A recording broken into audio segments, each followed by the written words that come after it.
I am the Tofu Golem. Please enjoy the video. You start by securing your current layout and picking the tool that controls it. Back up your home configuration so you can revert if needed. Then install and set a custom launcher as default. This is the layer that lets you change grid size, icon packs, and gestures. Once done, open the launcher settings and locate home screen or desktop preferences. Make these first changes now, because the launcher defines the available layout options and behavior you'll tweak next.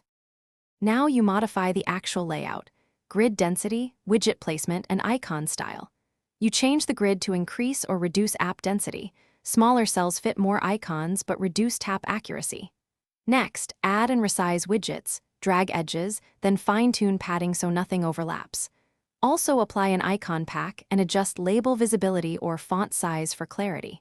While you work, test home pages for reachability and one-handed use, because good layout balances density and usability. Finish by locking or exporting your layout so accidental changes don't break your design.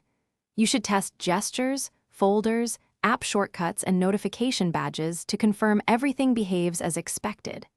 If performance lags or icons vanish, make sure the launcher has necessary permissions, then clear its cache or reset preferences. If problems persist, restore the backup you created or switch temporarily to the system launcher to isolate the issue. This helps you know whether the launcher or the system settings caused the fault. Thanks for watching. Consider subscribing if we helped you today.